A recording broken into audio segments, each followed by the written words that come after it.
Hurricanes, expose the need for stormwater upgrades across the Bay Area. But it's going to cost a lot of money to make all those upgrades. And in St. Pete, leaders have put the price tag at $614 million, very specific. They say raising property taxes is one way to pay for it. But as you can imagine, some residents have concerns. Fox 13's Brianna Arredondo is live outside St. Pete City Hall tonight. So, Brianna, voters would have a say in this, right?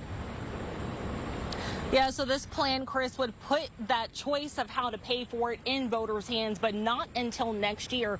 But a Shore Acres resident says that that's a long time to wait for problems that need fixing now. For some areas of St. Petersburg, it doesn't take much to flood.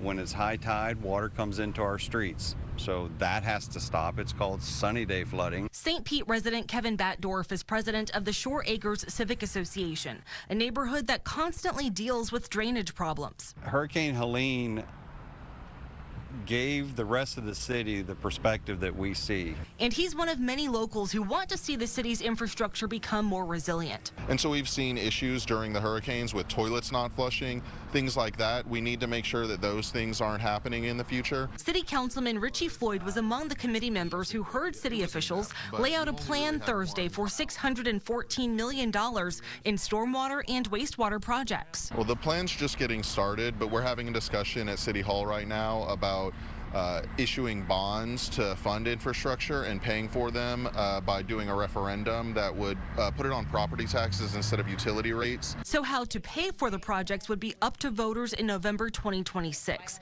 but work wouldn't start until 2027. There are no guarantees that that is going to pass.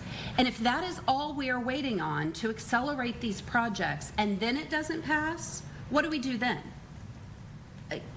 We're now out of options. Residents like Kevin are tired of seeing homes destroyed and want action a lot sooner. If this bond issue does go to a referendum, I would like to see projects that are planned and shovel ready prior to that election. And paying more is never popular, so equity is in the conversation. There are many property owners who own luxury apartment buildings, commercial developments that don't live here, don't contribute to our society, and we'll be putting the burden more heavily on them than on renters that live here.